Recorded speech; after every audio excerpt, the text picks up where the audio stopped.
Hello friends, welcome to ED action. இன்றைக்கி வந்து chicken குழம்பு தாங்க நம்ம செய்ய போகிறோம். சிக்கனும் இன்றைக்கி கல்லீரல் அதிகம் சேர்த்து தான் செய்ய போகிறேன். இது எப்படி செய்கிறதுன்னு பார்க்கலாம். இது ரொம்பவே நல்லா டேஸ்ட்டாக இருக்கும். இந்த குழம்பு ரொம்ப சிம்பிளாக செஞ்சிடலாங்க. ஒரு 10 நிமிஷத்துலேயே ரெடி ஆயிரும் இந்த குழம்பு. எப்படி செய்கிறதுன்னு பார்க்கலாம். இந்த வீடியோ பார்க்குறவங்க லைக் பண்ணுங்கள், ஷேர் பண்ணுங்கள், சப்ஸ்கிரைப் பண்ணுங்கள். இப்போ வாங்க நம்ம வீடியோக்குள்ளே போகலாம்.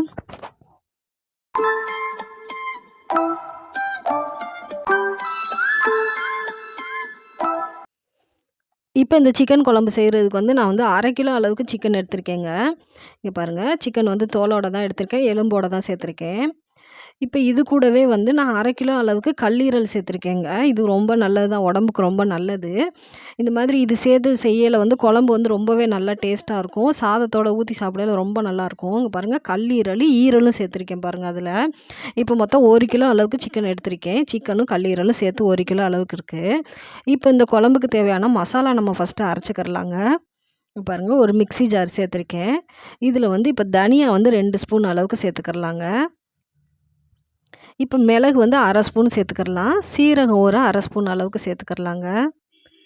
இது இந்த மசாலாலாம் அரைச்சி நம்ம குக்கரில் தான் தாளித்து விட போகிறோம். சீக்கிரமே செஞ்சிடலாங்க. ஒரு 10 நிமிஷம் தான் இதுக்கு டைம். இங்கே பாருங்கள், ஒரு வெங்காயம் வந்து பெரிய வெங்காயமாக 1 எடுத்து கட் பண்ணியிருக்கேன். அதையும் சேர்த்துக்கிறலாம்.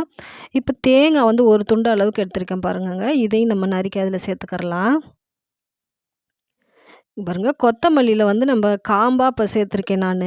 இது நல்லாயிருக்கும், நல்லா வாசமாக இருக்கும். இது கூடவே வந்து ஒரு கொத்து கருவேப்பிலையும் சேர்த்துக்கிறலாங்க. இப்போ வந்து பட்டை வந்து எடுத்திருக்கேன். பட்டை ஒரு 2 துண்டு எடுத்திருக்கேன் பாருங்கள். இந்த அளவுக்கு சேர்த்துக்கிறலாம். இப்போ வந்து ஏலக்காய் வந்து ஒரு 3 ஏலக்காய் சேர்த்துக்கிறலாம். இப்போ வந்து கல்பாசி வந்து ஒரு சின்னதாக எடுத்திருக்கேங்க. அதையும் சேர்த்துக்கிறலாம். இப்போ வந்து கிராம்பு வந்து ஒரு 5 கிராம்பு எடுத்திருக்கேன். அவ்வளோதாங்க. இப்போ இதை எல்லாமே நல்லா நம்ம நைஸாக அரைச்சி வச்சுக்கிறலாம். இப்போ வந்து நம்ம குழம்பு தாளித்து விட்றலாங்க. இப்போ நம்ம குக்கரில் தான் தாளிக்க போகிறோம். இப்போ 1 டேபிள் ஸ்பூன் அளவுக்கு எண்ணெய் சேர்க்குறேன் பாருங்கள். இப்போ எண்ணெய் சூடாயிருச்சு. கொஞ்சமாக சோம்பு போடுறேங்க தாளிக்க. நான் அரைக்கிறதுக்கு சோம்பு போடலை, தாளிக்கிறதுக்கு மட்டும்தான் போடுறேன் பாருங்கள். இங்கே பாருங்கள், சோம்பு வந்து கொஞ்சம் பொரிஞ்சிருச்சு. இப்போ ஒரு பெரிய வெங்காயமாக எடுத்து பொடியாக கட் பண்ணியிருக்கேங்க. அதையும் சேர்த்துக்கலாம். இப்போ ஒரு வெங்காயம் அதில் போட்டு அரைச்சிடுறோம், ஒரு வெங்காயம் தாளிக்கிறோங்க, போதும். கரெக்டாக இருக்கும் இது. அதே போல் தக்காளி பழமும் இதுக்கு அதிகம் தேவையில்லைங்க. ஒரு தக்காளி போதும். இங்கே பாருங்கள், சின்ன தக்காளியாக தான் எடுத்திருக்கேன், ஒரு தக்காளி. இதையும் இப்போ கட் பண்ணி அதோட சேர்த்துக்கிறலாம். இப்போ வெங்காயம் ரொம்ப வதங்க விடலைங்க, லைட்டாக தான் வதங்குது. எல்லாமே லைட்டாக வதங்கிலே ஒன்று ஒன்றா சேர்த்துடலாம். இப்போ இது கூட வந்து நம்ம இஞ்சி பூண்டு பேஸ்ட்டு சேர்க்க போகிறோங்க. இப்போ 1 கிலோ அளவு சிக்கன் எடுத்திருக்கோம். அதுக்கேற்ற மாதிரி இஞ்சி பூண்டு பேஸ்ட்டு நான் 1 டேபிள் ஸ்பூன் அளவுக்கு சேர்க்குறேங்க. சேர்த்து அதையும் நல்லா வதக்கிடலாம்.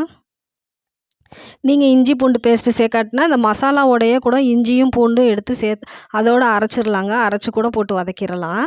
நான் பேஸ்ட்டாக இருந்ததுனால சேர்த்துருக்கேன். இங்கே பாருங்கள், இப்போ நம்ம அரைச்சி வச்சுருக்க பேஸ்ட்டையும் அதோட சேர்த்து நல்லா வதக்கிடுவோம் அந்த எண்ணெயில். இது நல்லாயிருக்குங்க. இந்த மசாலா சேர்த்து செய்யலை வந்து குழம்பு வந்து ரொம்பவே நல்லா வாசமாக இருக்கும். நல்லாயிருக்கும். ஒயிட் ரைஸோடு ஊற்றி சாப்பிட்றதுக்கு ரொம்பவே நல்லா டேஸ்ட்டாக இருக்கும் இந்த குழம்பு.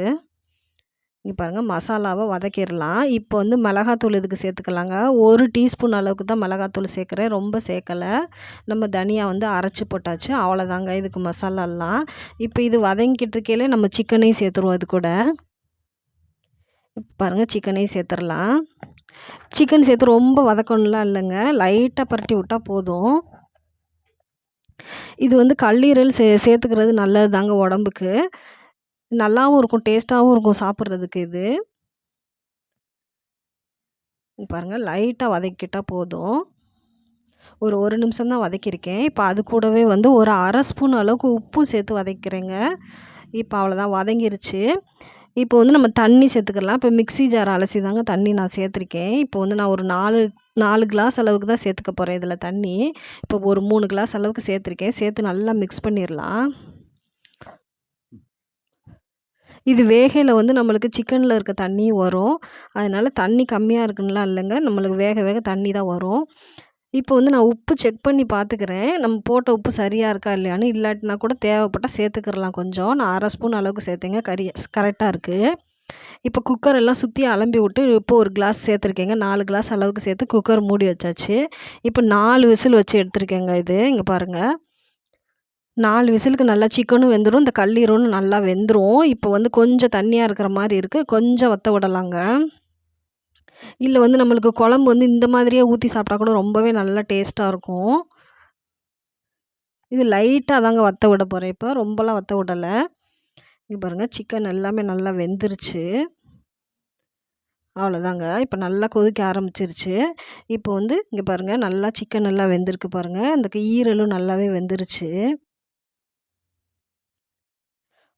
இந்த குழம்பு வந்து ரொம்ப நல்லாருக்குங்க. தண்ணியா இருக்கிற மாரி தான் இருக்கும். ஆனா வந்து ரொம்பவே நல்லா டேஸ்ட்டா இருக்கும். சாதத்தோட ஊத்தி சாப்பிட்றதுக்கு. இப்போ அவ்வளோதாங்க. லாஸ்ட்டா வந்து கொஞ்சமா பொடிசா கட் பண்ண கொத்தமல்லி சேர்த்துக்கிறலாம். சேர்த்து விட்டுட்டு இப்போ அடுப்ப ஆஃப் பண்ணிரலாங்க. நான் ரொம்ப நேரம்லாம் கொதிக்க விடலங்க. ஒரு 2 நிமிஷம் தான் கொதிக்க விட்டேன். சூப்பரான சிக்கன் குழம்பு ரெடி ஆயிருச்சு. இதே போல நீங்களும் ட்ரை பண்ணி பாருங்க. எப்படி இருந்துச்சுன்னு நம்மளுக்கு மறக்காம கமெண்ட்ல சொல்லுங்க ஃப்ரெண்ட்ஸ். தேங்க் யூ ஃபார் வாட்சிங்.